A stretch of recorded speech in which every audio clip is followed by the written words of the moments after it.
Hi, I'm Olivia. Before we get into today's episode, I just want to give a trigger warning that there is mention of child loss and miscarriage in this episode. So if that's something that would be distressing for you, please do take care of yourself. Hello and welcome to the Women Changing the World podcast. I'm your host, Olivia D'Souza, and in this episode, I'm talking with Madeeha Usman. Welcome. Welcome, Madeeha. Thank you. Thanks, Olivia. I will just do a little short introduction for you. Madeeha is an award-winning chartered accountant and co-founder of the Calculators with a K. And it's a firm which provides affordable and personalised accountancy services to over 20,000 clients across Australia. Born in 1987 in a conventional Muslim household in the historic Pakistan city of Lahore, she had a roller coaster of a life and has experienced joy and affliction in almost equal measure. In 2019, Madeeha co-founded Care Assure, an organisation with a multicultural team of professionals who provide accommodation, care and plan management services to people with disabilities. Wow. You have crammed a lot in your life, and this is just, that little introduction is just scratching the surface. So I'm really honoured and pleased to be talking with you today. So how about... Thank you. Obviously, you are in the Women Changing the World book, so you've written a chapter in there. So you're an author as well as all of the other things. Can you share a bit about the story that you share in the book? So the book, basically, first of all, I would like to actually thank Peace and Katie for, giving me the opportunity to share my story. And I also feel honored that I'm the only Muslim in the book as well, and it's really important my story because, there's a different perception of people from the country where I come from. And this is why I took it as a golden opportunity to share whatever happened with me throughout my life. And that's what I've actually shared in my story. And I'll give you a brief background of what happened, what I've written in the story, basically. So I was born and bred in Pakistan, as you mentioned. And then I came to Australia in 2014 when I got married to my husband, Kaleem. And as soon as I reached Australia, I'm a chartered accountant by profession. So as soon as I reached Australia, I started working in PwC, PricewaterhouseCoopers, which is the biggest accountancy firm in the world. And in Pakistan also, my father was also a chartered accountant. My mother is also a professional. And we used to focus on our studies, and life was as normal as it was, as is here. And as I came to Australia after marriage, I started working. I was at the peak of my career. But after the birth of my son, I decided to change the way I work so I could provide the best care to my son and also contribute to my professional growth. Starting my own firm was always in my vision. And when I became a mom, I was at the peak of my career and I didn't want to compromise my professional success and my son's nurture. Consequently, me and my husband, we came up with our own tax firm, the Calculators, with a K, and I started seeing clients at our home office, which was a small garage. Whenever I would get time, so I would just put my son in the pram and put him in the room and do clients. And the response that I got was massive. And now we've got 8 offices across South Australia and a client base of over 20,000 clients in a mere span of 6 years. And we're just launching our ninth office in Port Augusta next week. So that's coming up as well. Apart from that, in 2019, I and my husband, we made a new organization called Care Assure, and that is basically a disability support organization where we provide accommodation, support services, and plan management services to people with disability. And our basic vision to set up Care Assure was to ensure that we are catering to all the nationalities in Australia who are disabled. So we have got a pool of disability support workers who belong to all nationalities, can speak different types of languages, so that the person with disability is able to get a support worker according to their needs and comfort zone. Apart from that, in my story, I've also talked about how I managed kids along with my work as well, setting up the businesses. There have been instances where it was really tough.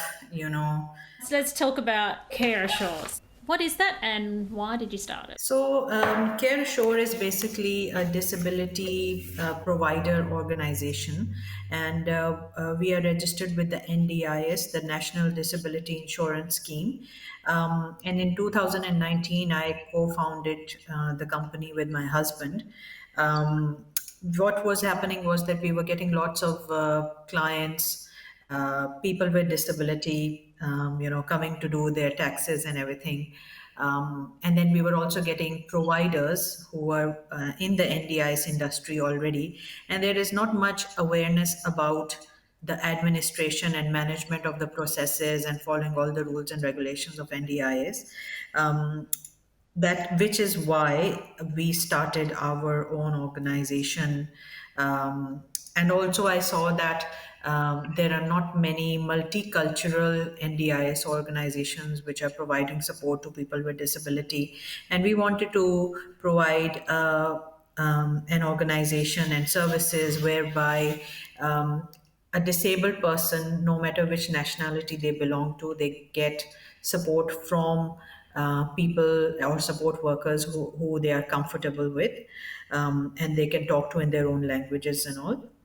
So as a result of that, we established this organization. At Care Assure, we are now providing specialized disability accommodation, which is basically housing for the people with disability. So people who cannot live in their own houses, they can actually, they are entitled to have specialized disability accommodation, and they can enroll with that and live in those houses. Apart from that, we are providing supported independent living, easily called as SIL, then disability services, and also plan management, which is basically taking care of the NDIS plans of people with disability. So initially you had these people coming to you, or you've had both. You've had providers and you've had the the users of the system, the disabled people. So they were coming Yeah. to you for some financial Yeah. advice. So you'd understand all of that. But what Assure Yeah. does is maybe there's some financial services in that, but it's around housing and So it's there's more. basically it's basically taking care of people with disability. So we have got lots and lots of disability support workers who are working for us. The disability support workers are from different nationalities, and we sent out those people to the people with disability to take care of them, taking out for appointments, for their daily activities, their social and community participation, and even we provide accommodation services to them as well. So for example, two people with disability are living in one house, together, so each of them know their challenges and they settle really easily. So that's what we're doing. Wow. So what motivated you to? I mean, you saw a need. What made you put your hand up and go, "I'm going to create the solution"? See, someone has to do it. And what I'm seeing is that most of the organizations, there is NDIS is basically a new industry. It's not very Right now, there are not many organizations who are registered with NDIS, and especially in the multicultural field. We got so many people who were, from India, from Nepal, from Africa, who are also disabled, even from Jordan and Saudi Arabia, and they are disabled, but they used to get support workers, but they couldn't talk to them because they didn't know their language. So now, and if someone comes to your house and is taking care of you, you need to make sure you're comfortable with them. If someone is coming to your house and helping you to cook, or taking you out at appointments, or to a church or a mosque, or or even at the beach, or getting your nails done, you need to be comfortable with that person, so that you can convey what you are thinking in your own language. So this is why we wanted to set that up, because there's not many organizations who are doing that at present. And apart from that, there are long waiting lists for provision of specialized disability accommodation. People are sitting waiting for housing to get ready, but there's just old stock. That's a terminology used by NDIS, and not many new houses that are being set up. Houses which have got ramps. The corridors are bigger so that a wheelchair can go there easily. Adjustable kitchen counters, so that if a person with a disability wants to cook, if they're on a wheelchair, they should also be able to do that. And Australia has got all the technology and everything, so why not provide that to the people as well. So there must be, I guess, a lot of criteria needed, and that's why you wouldn't just sort of tinker around and try to adjust a house. It's Yeah. actually works out better to go from the ground up. Does that mean a whole family could is catered for? Because obviously people are not islands; they'll have people attached to them. Right. So, see, there are many people, there are families who want to take care of people with disability, and that is completely okay. They can stay in their houses. But then there are people who have been just left by their families, and the families don't want to live with them because it's too challenging, or the families cannot afford to buy a house, or get them a house where the people with disability are living, comfortably.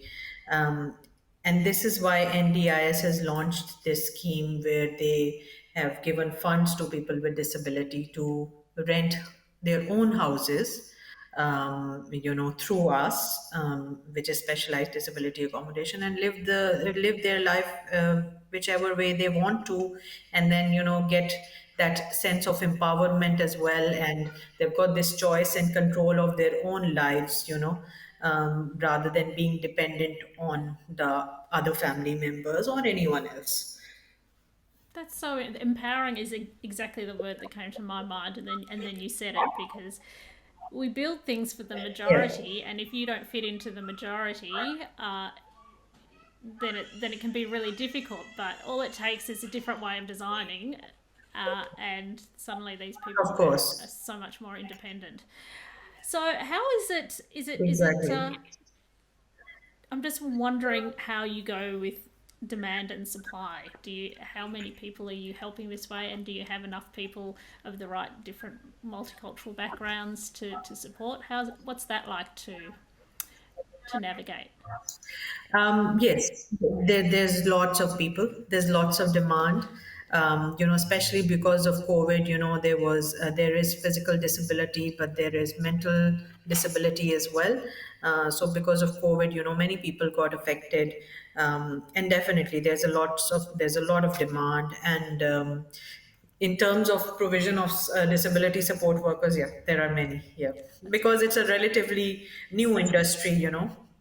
So there's lots of demand, and this is actually why we started this business. And now all the calculators offices, all our 8 offices, they've got a care ashore wing in them as well. So you any person with a disability. It's basically in most of the main areas of Adelaide in South Australia. We've got offices, like physical offices there, so you can go there and talk to a real person, not long waiting calls and voicemails going on there and press one, press two, not those things. You talk to a real person, and you've got a designated person who's taking care of you and your NDIS plan and everything. That's incredible. And I can see why that you've identified a need, which is why this is taken off. I'm wondering if that's what's happened with your business as well, because I find it staggering that you went from zero to like 20,000 clients. Is that, Yeah. and then hearing you Uh, speak, but, yeah. I'm thinking you identify where there's a lack. Is that what's happened there, or what's the story? Yeah. Yeah, with calculators also, me and my husband, we are both chartered accountants, and I belong to a family of accountants. So my great grandfather and grandfather and father, everyone was an accountant, and when we came here. We saw that when I remember the first time my husband and me we went to do our tax return.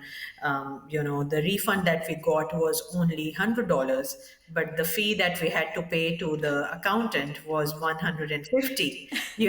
So when we came back, we were like, what's going on here? What's the benefit? And this demotivates people. So we wanted to make sure that we launched an affordable scheme where a person, factory workers who have got simple tax returns, pharmacists, nurses, taxi drivers, Uber drivers, they can also come and do their taxes easily and make sure they are fulfilling with their tax obligations, but then it's not too expensive to their pocket as well. And they are fulfilling their obligations, they're paying the tax, but the charges that we are taking from them are reasonable as well. And now, those people who were, just doing basic jobs 6 or 7 years ago, now they are setting up their businesses, and we have got so many clients who are companies, even we've got so many pharmacies and disability businesses, construction businesses, restaurants, childcare centers. So lots of organizations now. So we've grown, and now we have got around 30 employees working for us here in Australia, and we've got an overseas team as well of around 20 people who are working for us. Now, I noticed that you've mentioned about having equal parts joy and affliction. I wonder if you want to share Yep. any about your story there that you're referring to, Yep. if you want to. Yeah. So, yeah, of course. So what happened was that in 2015, when I gave birth to my first child, Musa, that was completely okay, normal pregnancy, everything was fine. But my second pregnancy, me and my husband, we were expecting our second baby girl, and things weren't going right. And at 20 weeks, we lost our baby. And uh, and the doctor said that we have to terminate the pregnancy. And I remember that we buried her. I buried her with my own hands. But that was not the end of the story. In 2018, again, I gave birth to my third child, sorry, Saad. And he was born, he was fine, but he was a little premature, and we had a long NICU and SCABU journey. And he was completely fine, grown up, everything was going well. And the day that he was going to be discharged from the hospital, the doctor said that everything is fine, you can just take him home. We decorated the room and everything. And I remember that when I went to the hospital in the SCABU, the doctor said to me that I tried to find his incubator, but he wasn't there. So I saw that there was this separate room, and he was taken to that separate room there. And I asked the doctor and said, "What's going on?" And he told me that, see, there's some a bacteria has attacked Saad's brain, and we were just putting some, we were doing some procedure, and taking some blood out, and there was some bacteria on the syringe, and it just went into his brain. Um, and just within a span of 2 3 days, they said that the brain has started to stop doing all of its operations. And he was telling me all these heavy words and all, and I was like, I don't understand what's happening. To me that your son is going to die. um, so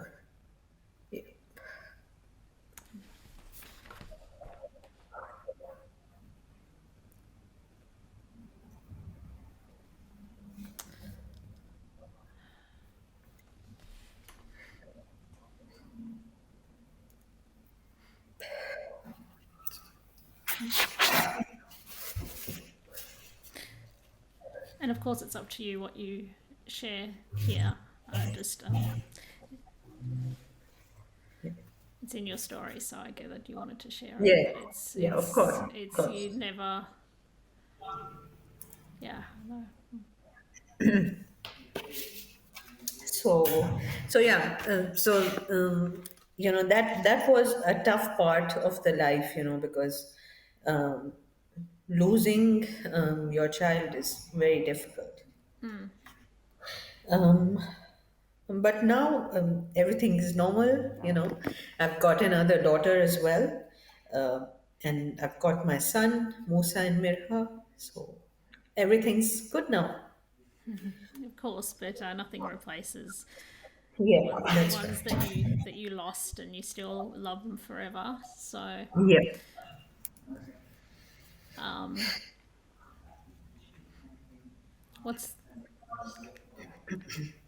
is there anything that you'd like to share around this? Like maybe the best way that people can support you, um, or anyone that's going through something like this. Is there? For that, I would ask you to read the book. I've written, the lessons I've learned and how to, deal with grief and make it your strength. So you So, yeah, so and you're that's what including that I did as in your well. chapter. It's in your Yeah. chapter in the book. Yes. So it's in my chapter, and I've given a brief of how you use this grief and the anger to use that as a strength, and do put that into your business, and into growing yourself and learning from the experience, and going from there. It's a tough journey, that's for sure. Yeah. Um, so I don't think I need to ask you what challenges you faced. That's a pretty huge one. Yeah. Um, so was that I will actually tell you a few challenges that I've faced that I was actually talking about. This is the challenge that I talked to you about. That is one, of course. But then there are some day to day challenges that you feel.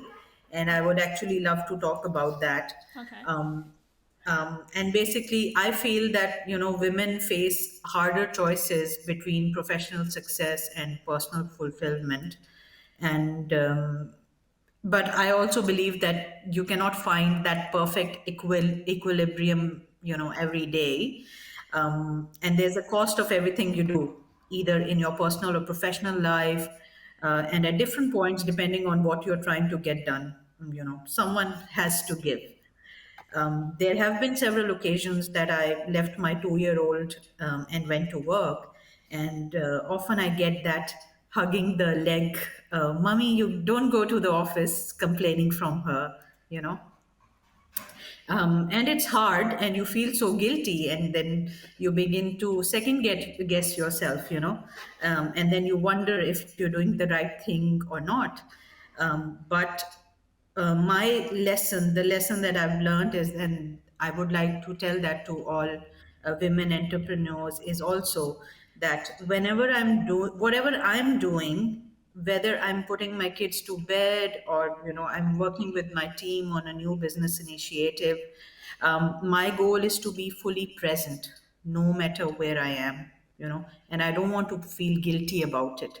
So whatever you're doing, just give your 100% to it at that time. And then when you are with the kids, you give your 100%. When you're at the business, you give your 100%. And women are multitaskers. They can do things better than men. So we can do it really well if we learn to prioritize things, give our 100% when we are at work, and give our 100% when we are at home.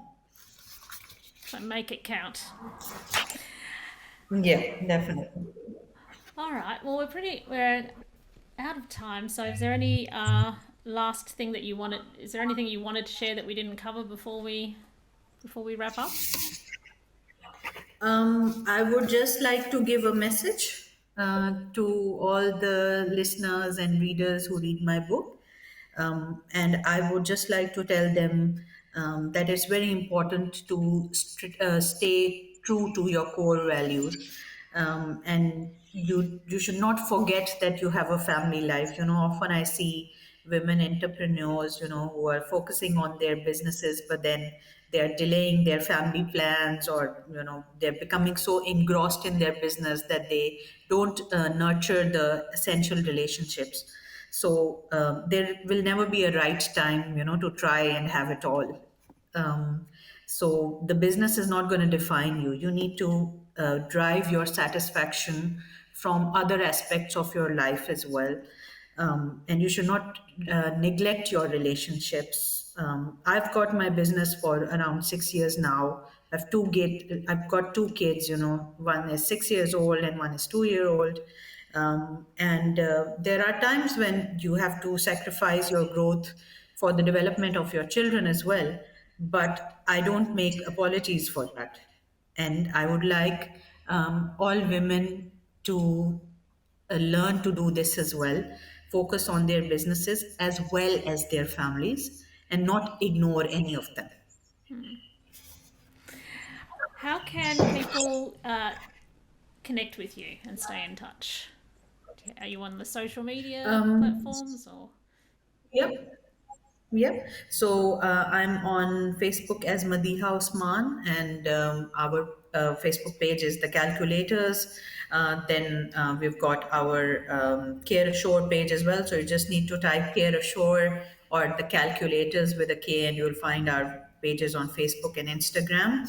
And I've also got my Instagram page as well, which I'm not sure what's the name, but I think it's Woman 21. That's the name. Yeah. Okay. Well, we'll make sure we So get all the you can details.